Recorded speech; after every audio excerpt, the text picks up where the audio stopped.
नमस्कार, मैं हूं अमृता निमेश जैन और आप देख रहे हैं अनादि टीवी। बुलेटिन की शुरुआत करेंगे इस वक्त की बड़ी खबर के साथ जो कि भोपाल से मिल रही है, जहां कांग्रेस आज लोकतंत्र सम्मान दिवस मनाने वाली है। कार्यकर्ता बाबा साहेब की प्रतिमा तक पैदल मार्च करेंगे। कमलनाथ ने 20 मार्च को ही इस्तीफा दिया था। आज का ही वो दिन है जिस दिन कमलनाथ की 15 महीने की सरकार को गिरा दिया गया था और इसके बाद 20 मार्च को ही कमलनाथ ने मुख्यमंत्री पद से इस्तीफा दिया था। और आज हाथ से सत्ता जाने के बाद लगातार कांग्रेस इस दिन को खास बनाने में जुटी हुई है।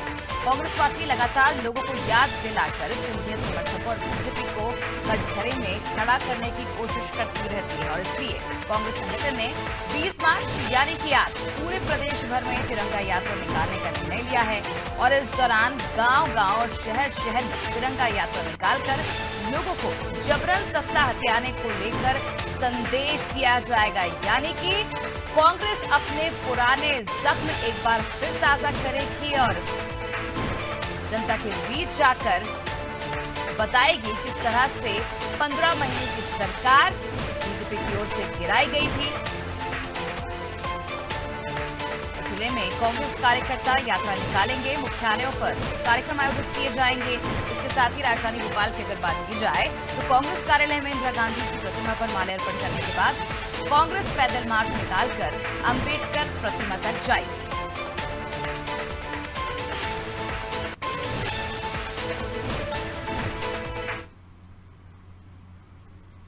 चलिए ज्यादा जानकारी के लिए रुक करते हैं विशेष संवाददाता वैभव गुप्ता की ओर। वैभव, वैसे ही विपक्ष के पास इस बार मुद्दों की कमी नहीं और अब जो पुरानी यादें हैं वो जाकर जनता के बीच रखेगी।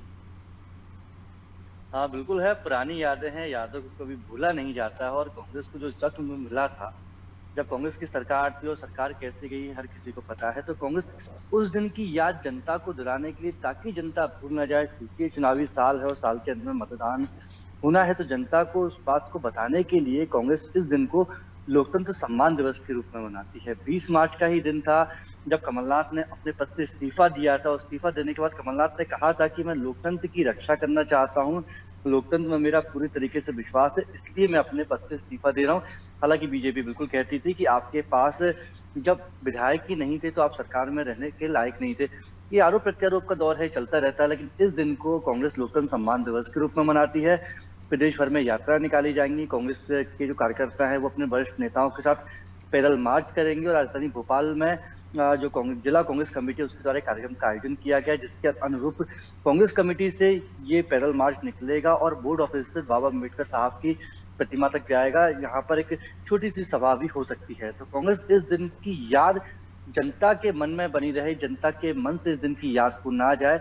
कांग्रेस लगातार यही आरोप लगा रही है कि हमारे विधायकों के साथ खरीद फरोख्त की गई थी, इसलिए लोकतंत्र का जो कहते हैं कि लोकतंत्र की जो रक्षा करनी चाहिए थी भाजपा को, चाहे राजनीतिक दल है, उन्होंने नहीं किया। तो हम क्योंकि लोकतंत्र पर पूरी तरीके से भरोसा रखते हैं और लोकतंत्र की रक्षा करना भी चाहते हैं और हम जनता को बताना चाहते हैं कि बीजेपी ने हमारे साथ क्या किया था और कैसे हमारी सरकार गई थी। इसलिए लोकतंत्र सम्मान दिवस के रूप में हम इस दिन को मनाएंगे और पैदल मार्च निकालकर कांग्रेस कार्यकर्ताओं के साथ ही जनता को बताएंगे कि जो हुआ था वो गलत था। बिल्कुल वैभव, कहीं ना कहीं जो पुराना इस जख्म है वो ताज़ा करेगी कांग्रेस इस बार जनता के बीच जाकर। लोकतंत्र सम्मान दिवस आज मनाने जा रही है और इसके साथ ही चुनाव की तारीखें जैसे जैसे नजदीक आती जा रही हैं वैसे वैसे जो विपक्ष है और मजबूती के साथ सरकार से तकरार ले रही है। अब देखने वाली बात होगी जब जनता के बीच कांग्रेस पहुंचेगी तो इस सम्मान दिवस का क्या कुछ असर देखने को मिलेगा आने वाले चुनावों में, ये भी देखना दिलचस्प होगा। बने रहिए वैभव हमारे साथ और जानकारियां हमसे हम लेते रहेंगे। तो बता दें आज 20 मार्च को ही दिन था जब कांग्रेस की सरकार गिराई गई थी और इस दिन मुख्यमंत्री पद से कमलनाथ को इस्तीफा देना पड़ा था। और उसके बाद अब कहीं जाकर जो सरकार की छल की कहानी है वो जनता के बीच जाकर जो विपक्ष है वो रखेगा और देखना होगा किस रणनीति के तहत ये आज दिवस मनाया जाएगा और आने वाले दिनों में क्या कुछ फायदा इससे कांग्रेस पार्टी को मिलती है। चलिए बात करते हैं अगली बड़ी खबर की जो कि भोपाल से मिल रही है, जहां बेमौसम बारिश के बीच सरकार की अब मुश्किलें बढ़ेंगी। सामूहिक अवकाश पर तहसीलदार नायब तहसीलदार रहेंगे। वेतन की संगति समेत कई मांगों को पूरा करने की मांग की जा रही है।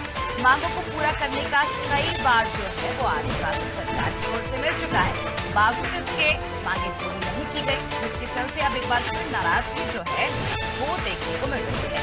चलिए एक बार फिर रुख करते हैं संवाददाता वैभव की ओर। वैभव, बेमौसम बारिश के बीच अब कहीं ना कहीं जो सरकार की मुश्किलें हैं और बढ़ती हुई नजर आ रही हैं। सरकार की मुश्किलों के साथ ही जो अन्नदाता किसान है उसका क्या होगा, उसकी चिंता कौन करेगा? क्योंकि जिस तरीके से बिल्कुल। तहसीलदार और नायब तहसीलदारों ने स्पष्ट रूप से कहा है कि अब हमारी मांगों को नहीं माना जाता है तो हम हड़ताल करेंगे। सामूहिक अवकाश पर हैं 3 दिन की। कल देर शाम उन्होंने ऑफिशियल ग्रुप्स को भी लेफ्ट कर दिया था और वो स्पष्ट रूप से चेतावनी दे रहे हैं। सरकार से कई दौर की चर्चा भी हो चुकी है, लेकिन जब उनकी मांगों को पूरा नहीं किया गया तो उन्होंने चेतावनी दे दी है कि वो अब काम नहीं करेंगे। तो नायब तहसीलदार और तहसीलदार आज से सामूहिक अवकाश पर हैं। उनके अवकाश पर रहने का सीधा इफेक्ट सरकार के कामकाज पर पड़ेगा। जो जनता है जो लोक सेवा केंद्रों में जाएगी, चाहे उनके जमीन से संबंधित कार्य हों चाहे अन्य कार्य हों, वहां उनको तहसीलदार नहीं मिलेंगे। जब तहसीलदार नहीं मिलेंगे तो काम भी नहीं हो पाएगा। इसके साथ ही कृषि मंत्री कमल पटेल ने जो बेमौसम बारिश हो रही है उसको देखकर सर्वे कराने की बात कही। मुख्यमंत्री शिवराज सिंह चौहान भी कह चुके हैं और कल ज्योतिरादित्य सिंधिया भी मध्य प्रदेश में थे। उन्होंने भी लोगों से बात करते हुए कहा कि किसी भी तरह की परेशानी किसी भी किसान को नहीं होगी।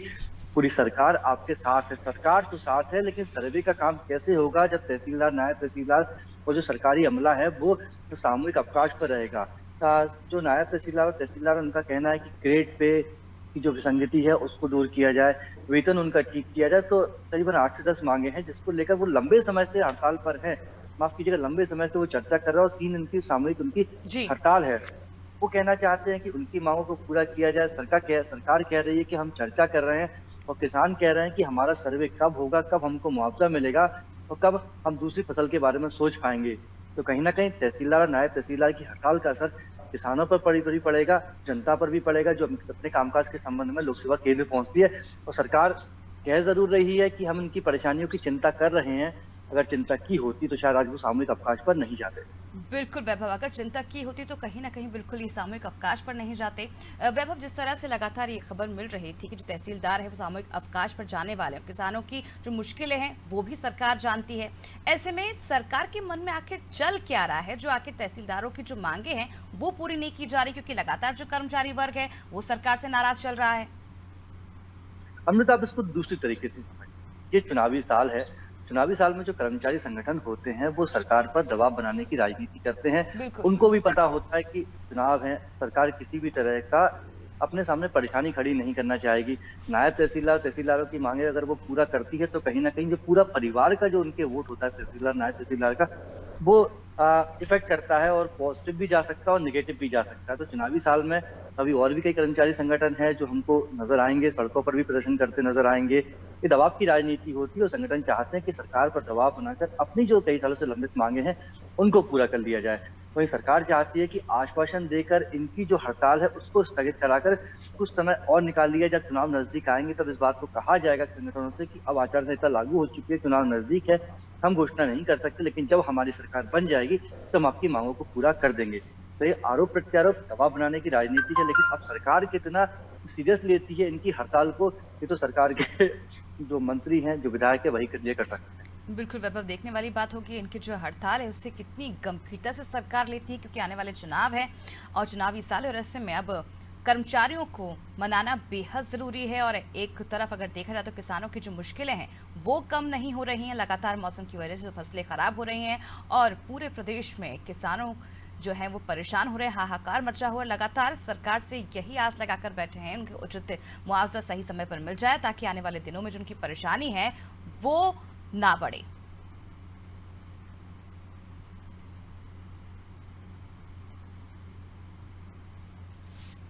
चलिए बड़ी खबर मिल रही भोपाल से, जहां पेपर लीक मामले पर अब कांग्रेस का स्थगन। कांग्रेस विधायक पीसी शर्मा स्थगन लाएंगे। शिक्षा मंत्री के इस्तीफे की कांग्रेस मांग कर रही है।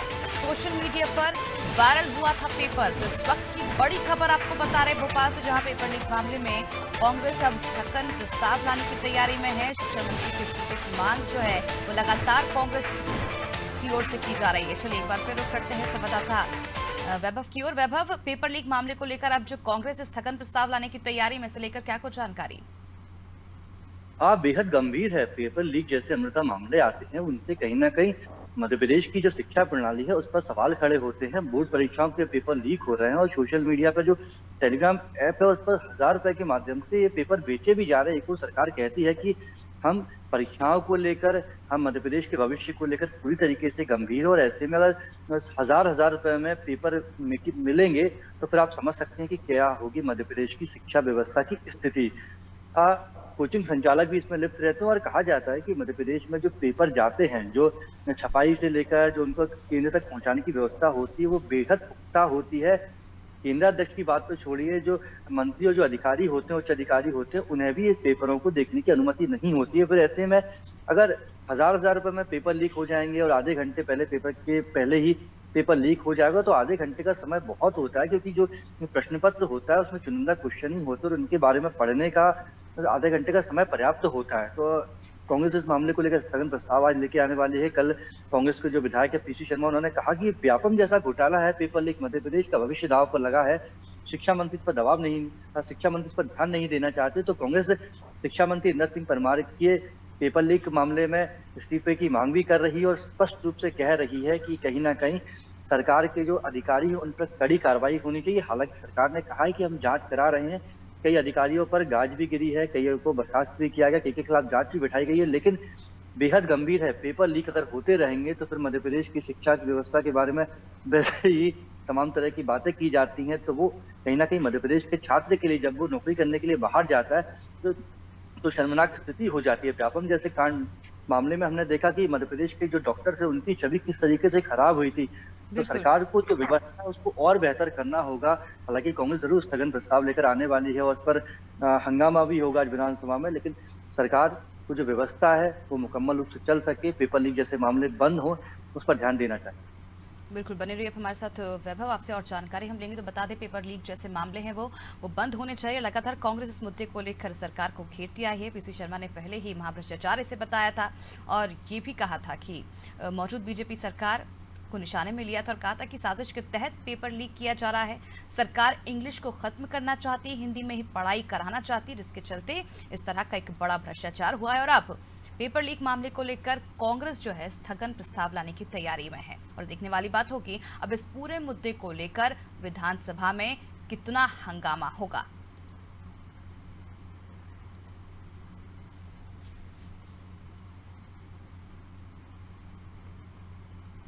चलिए, बड़ी खबर भोपाल से मिल रही है, जहां इस साल नहीं आएगा मध्य प्रदेश सरकार का नया विमान। निरस्त की गई टेंडर प्रक्रिया। जून 2024 में होनी थी विमान की डिलीवरी। सरकार इसी साल जून में मांग रही थी विमान। 185 करोड़ में जेट विमान खरीद रही थी सरकार। अब नए सिरे से शुरू होगी विमान खरीदी की प्रक्रिया। चलिए एक बार फिर रुख करते हैं संवाददाता वैभव की ओर। वैभव, आखिर क्या वजह है जो निरस्त करती गई है टेंडर प्रक्रिया? अमृता, 185 करोड़ रुपए का सरकार ने टेंडर निकाला था नया विमान लेने के लिए। जो कंपनी है, अमेरिकी कंपनी, जो टेंडर की शर्तें होती हैं उसमें अमेरिकी कंपनी ज्यादा एडवांस मांग रही थी, जबकि टेंडर की शर्तों के मुताबिक 10% सरकार एडवांस देने पर राजी हो गई। इसके अलावा सरकार चाहती थी कि इसी साल जून में विमान की डिलीवरी हो जाए, ताकि सरकार उस विमान का फायदा ले सके। चुनावों से पहले उनके जो मंत्री हैं, जो विधायक हैं, जो जनप्रतिनिधि हैं, वो अपने क्षेत्रों में पहुंच सके और जनता को बता सके भारतीय जनता पार्टी की योजनाओं के बारे में। लेकिन जो कंपनी थी उसने स्पष्ट रूप से कह दिया था कि इस साल विमान की डिलीवरी देना संभव नहीं है, हम अगले साल मतलब कि जून 2024 में ही विमान की डिलीवरी दे पाएंगे। तो एक उस तरह की शर्तें थी जिससे सरकार राजी नहीं थी, तो सरकार ने टेंडर प्रक्रिया को पूरी तरीके से निरस्त कर दिया है और अब एक नए सिरे से फिर से विमान खरीदने के लिए टेंडर आमंत्रित किए जाएंगे। सरकार का स्पष्ट रूप से यही मानना है, जो जानकारी मिल रही सूत्रों के मुताबिक, कि इस साल ही उनको विमान की डिलीवरी मिल जाए। अगर डिलीवरी मिल जाएगी तो उसका बेहतर रूप से उपयोग वो चुनावों के पहले कर पाएंगे। हालांकि जो अमेरिकी विमान कंपनी है जिसको टेंडर प्राप्त हुआ था, उसकी जो शर्तें थी वो शर्तें भी कुछ इस तरीके थी।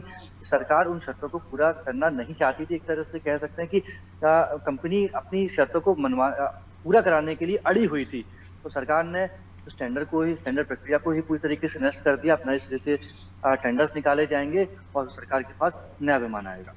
बिल्कुल, अब देखने वाली बात होगी कि सरकार के पास आखिर कब तक नया विमान आता है कि मध्य प्रदेश सरकार नया जेट प्लेन खरीदने के लिए जा रही है। लेकिन पिछले 1 साल से इसकी जो प्रक्रिया है वो चल रही है। इसके मुताबिक प्रदेश के हवाई अड्डों और हवाई पट्टियों का उन्नयन भी किया गया है। विमान नहीं होने से मुख्यमंत्री शिवराज सिंह चौहान को चार्टर प्लेन से सफर करना पड़ रहा है और ये राज्य सरकार को काफी महंगा पड़ रहा है। अब देखने वाली बात होगी जिस तरह से इस बार जो टेंडर है वो निरस्त कर दिया गया है और जून 2024 में ही विमान की डिलीवरी होनी थी और सरकार इसी साल जून में विमान मांग रही थी। 185 करोड़ में जेट विमान खरीद रही थी सरकार और अब नए सिरे से जो विमान खरीदी की प्रक्रिया है वो दोबारा से शुरू की जाएगी।